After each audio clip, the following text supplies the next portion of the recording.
Hey, everybody, it's Friday afternoon, and I just got some cojones to jump on here and just chat with you for a few minutes. I have a lot on my mind that I'm thinking about, and I want to hear if you jump on. Maybe you're ending your Friday, or maybe you're just beginning your Friday day of work. But I have this thing that just occurred in my life that I want to talk about. And I want to see if anybody has comments about it or questions about it. But we have anxiety and depression in my family. It goes way back. It's something I've struggled with for many years and have the tools now to cope and deal with it. And I see some of these similar feelings, emotions, occurrences in my children.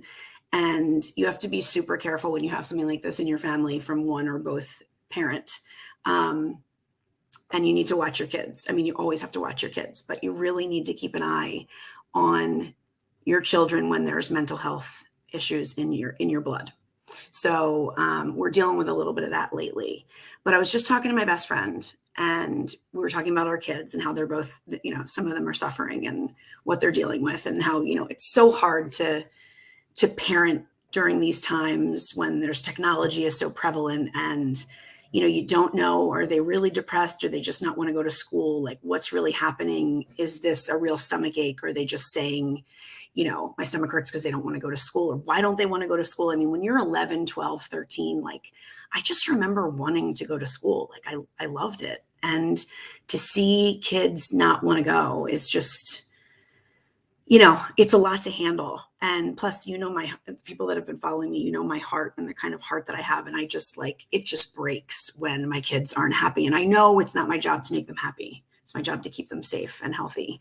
But it still is a feeling of responsibility. And so what I was talking to my best friend about was, I said, these kids are dealing with this, and it's awful. And as we've both dealt with it, and it's something that, is probably going to plague them for, not even plague, but just be part of their lives forever. So we have to give them the tools to cope with these things now so that they can live their life and figure out who they are and, be able to cope going forward.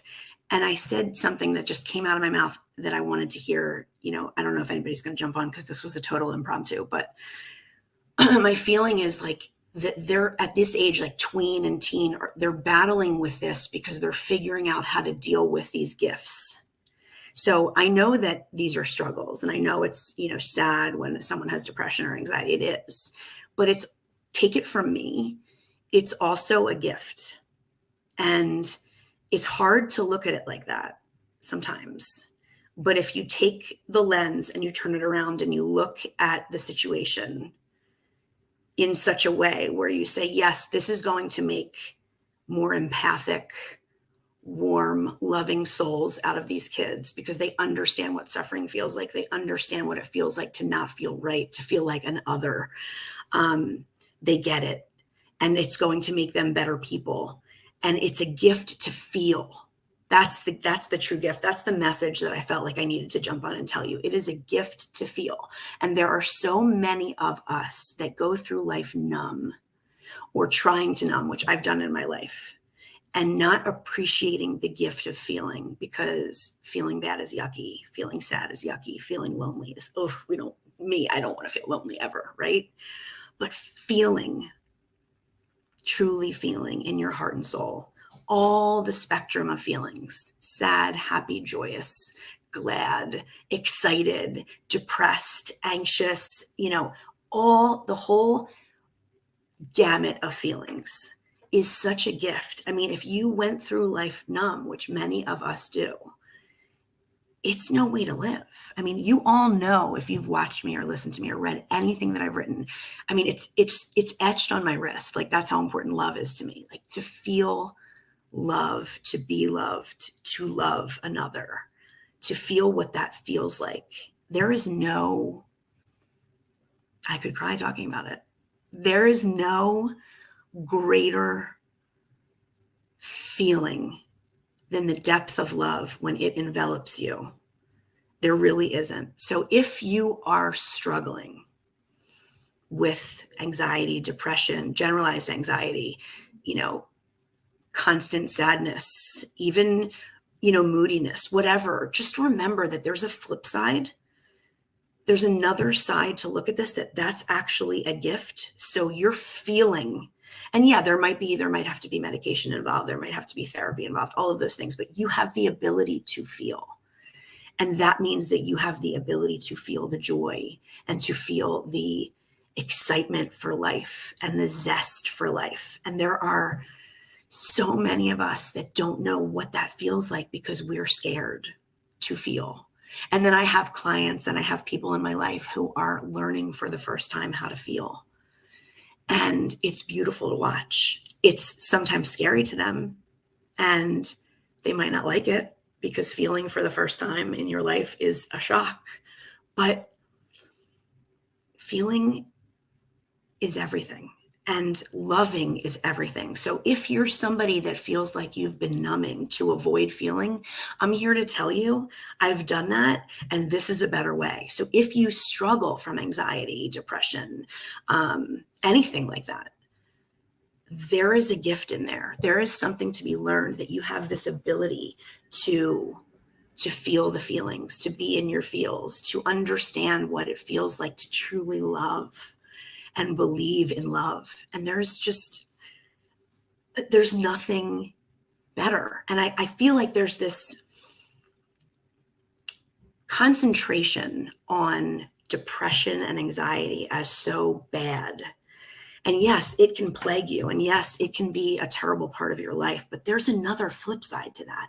And if you learn how to cope and manage it, there are feelings that you'll feel on the positive end that you've never felt before. There are ways that you can feel and depths of feeling that you've never experienced. Trust me. And I don't know. I was like, I'm in my, office, and I'm thinking of you guys, of course, and what message I can give you. And I haven't done an Annie Unfiltered in a little bit, and I wanted to jump on. And, I wanted to see if there was anybody out there that's maybe flipping around on LinkedIn looking for something to talk about. I want to see if you understand what I'm saying, because I don't know that I'm making it as clear as it is in my head, which is sometimes, an issue. I just want to be clear that there's a positive spin on what we feel. That if we have the depth of feeling to feel really anxious or really sad or, true remorse, just real true feelings that we allow ourselves to feel, that there's a flip side to that. And there's joy and love and happiness and excitement that really, Randall,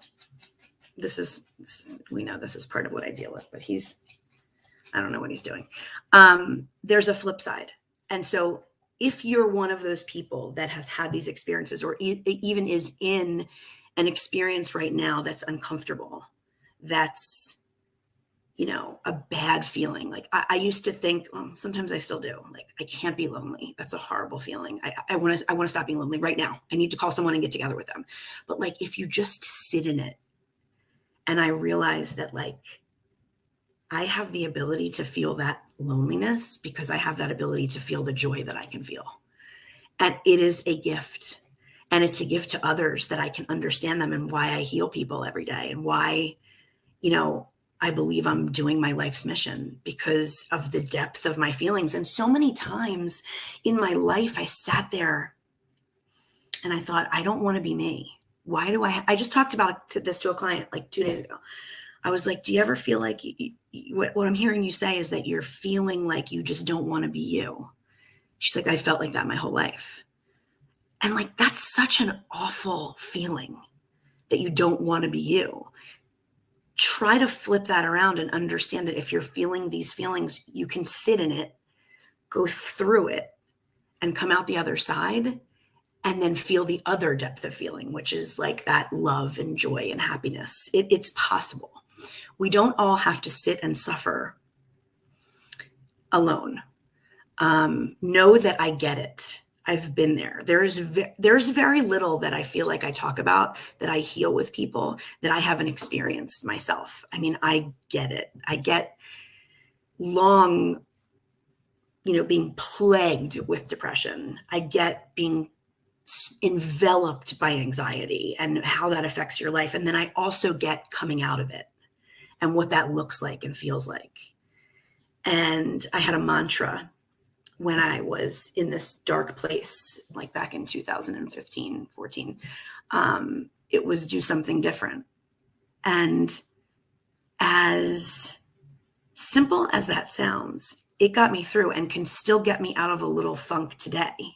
It can still help me remember, I'm lying here being sad and depressed and lonely. I need to get up and go do something. Like, that's going to make me feel better. Sitting here and wallowing is not helping me. And, as soon as I get some fresh air and some sunlight on my face, everything changes. And, it's not always that simple. And I know that, but I'm just simply trying to sort of frame here how my son is in the other room and he's texting me. Is he watching me on YouTube? Oh no, he's not. It's like I've been on for 11 minutes and like 27 things have happened while I've been on. Like, can I just have some time with you guys? I'm just trying to frame how feelings are, how the gamut of feelings can run. And I don't know. I felt like it was really important to talk about today. I felt like maybe somebody will see this and say, I get you. Like, I feel what you're saying. I understand that I too suffer from anxiety or depression or whatever it is. And that means that I have the ability to feel these other feelings on the other side if I sit in it and go through and use my coping tools to get through. So no one's really jumping on because I didn't promote this. I didn't plan it. So I don't have any comments or anything from anybody, but that doesn't matter. That's not my point. I just wish that I had a little interaction, but of course I did no planning for this. This is just like completely off the cuff. But I would love to know, what else is happening out there? What are you guys doing? It's almost happy hour, Friday night. What's happening with everybody? I'm not going to stay on long. I'm going to pop off, but I just wanted to come and kind of just share that part of my life with you and share that learning that I've had, because I spent a lot of time suffering instead of understanding and having awareness around who I am, and what I bring to the table, and what that means for my own self-love and self-belief and self-knowing. So that's really it. I don't have much tonight, but I'm speaking in love language. I'm speaking in truth. That's who I am. That's where we are. I'm going to go because I have something to do, but I hope all of you have an amazing Friday. I hope what I said made sense. And I hope you come back for another Annie Unfiltered, which I don't know when that's going to be. So we'll see. But I loved chatting with you, if chatting is one way. And I hope to see you guys soon. Much love to all.